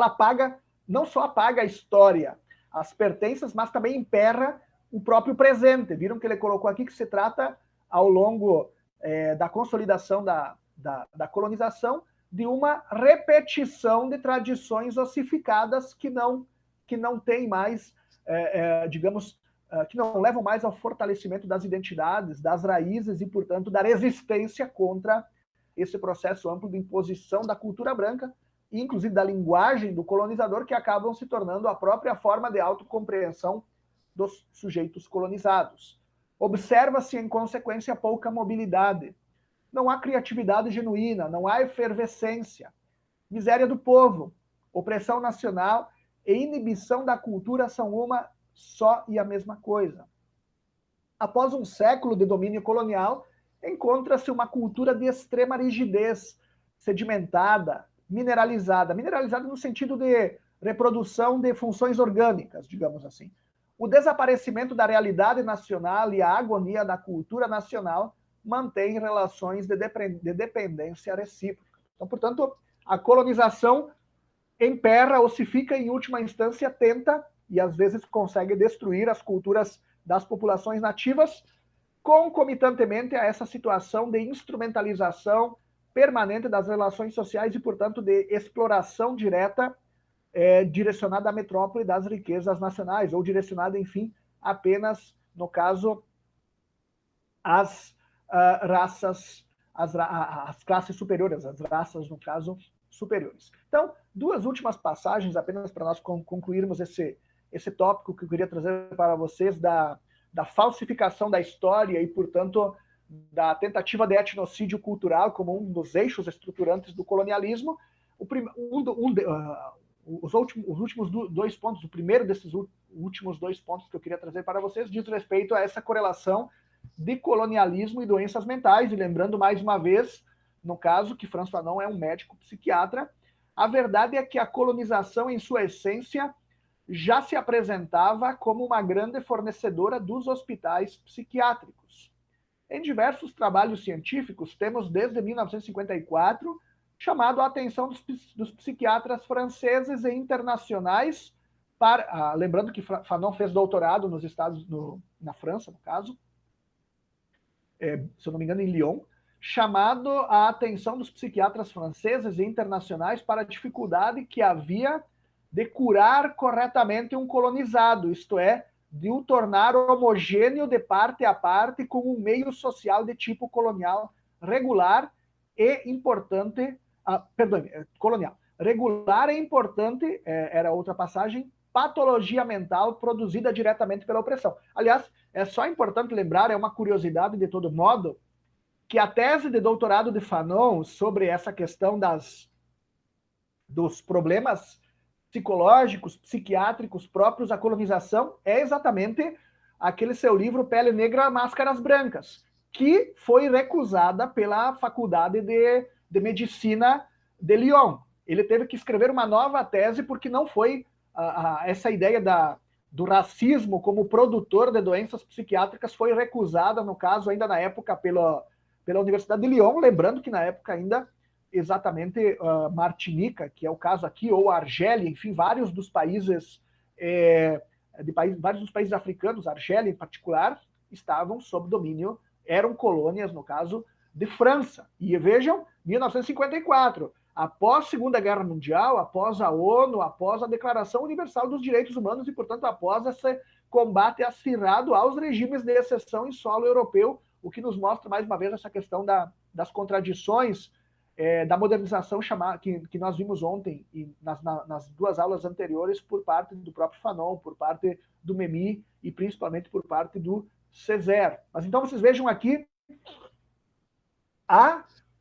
no caso, a colonização, o racismo estrutural é uma grande fábrica de hospitais psiquiátricos, de patologias mentais, e, entre outras coisas, por uma questão óbvia, como nós vimos nas fotos anteriores, do tipo de instrumentalização do sujeito humano,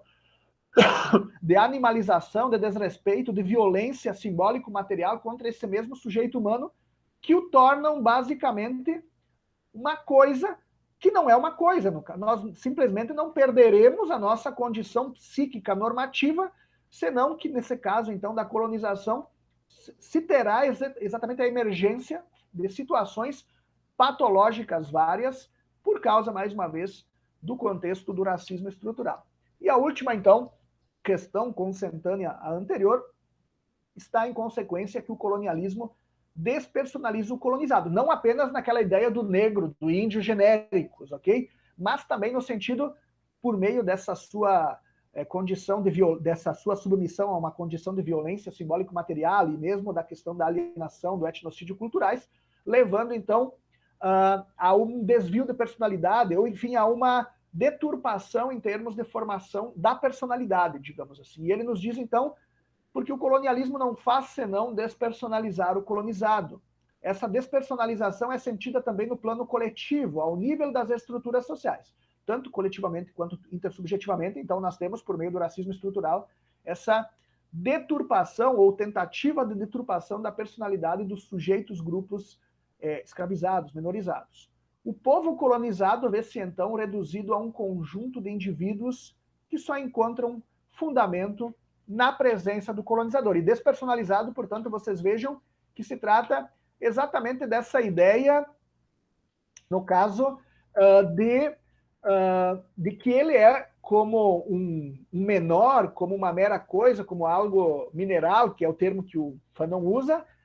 propriedade ou objeto do tutor. Então, vocês vejam aqui, para começo de conversa, despersonalização significa tanto perda de identidade, de pertença, quanto, em última instância, perda do próprio discurso, do próprio ser, em termos de liberdade, que passam, então, a ser assumidos em sentido estrito pelo próprio colonizador, digamos assim, e a partir do protagonismo do próprio colonizador. Então, muito interessante, nós vimos, em síntese, nessas 3 aulas sobre descolonização, nós vamos ter mais uma na próxima segunda-feira sobre ela, sobre o tema da descolonização, mas nós vimos o que até agora, então, primeiro, a questão da descolonização como poder de gênese, poder efetivamente de produzir um presente enquanto abertura. Segundo, a ideia de se sair da clausura da raça como condição para que efetivamente se haja presente, se haja abertura e se haja caminho, se possa construir caminhos para o futuro, direcionados ao futuro. E, finalmente, então, hoje a questão correlata da falsificação da história colonial e, então, consentaneamente, do apagamento da história e da cultura, das formas de ser e estar no mundo, inclusive das linguagens dos grupos colonizados, como uma forma não só de se justificar essa hegemonia, essa condição metafórica do colonizador como desbravador de civilização, de cultura, de humanismo, mas também, então, em última instância, com o objetivo de se destruir a organização e a autocompreensão normativa desses povos agora escravizados. E isso implica, então, nisso que nós vimos hoje do complexo de Nero. Essa atitude correlata por parte do colonizador de falsificação da história e de violência simbólico-material em crescendo, demarcada, então, pela mutilação, pela, enfim, animalização, pela despersonalização diretas desses mesmos sujeitos escravizados. E é isso que vai nos permitir, na segunda-feira, isso o quê? o racismo estrutural, a assimetria antropológica, no caso, o sadismo colonial e, finalmente, essa perspectiva do apagamento da história colonial, das tradições coloniais, isso que nos vai me permitir entender, na segunda-feira, então, o argumento do Frantz Fanon de que sociedades coloniais são sociedades demarcadas por uma perspectiva de ausência de mediações jurídico-institucionais estruturantes. Ou seja, são sociedades de violência direta e, ao mesmo tempo, demarcadas por perspectivas de regressão, por possibilidades de regressão muito concretas, conforme mudam, digamos assim, os ventos políticos, conforme essa luta por equalização, por superação do apartheid, efetivamente se torna majoritária, ou, enfim, ganha gradativamente força. Então, muito interessante, uma questão que eu quero compartilhar, discutir com vocês na segunda. Eu só vou aqui rapidamente desligar a câmera, e aí, então, eu passo a palavra a vocês,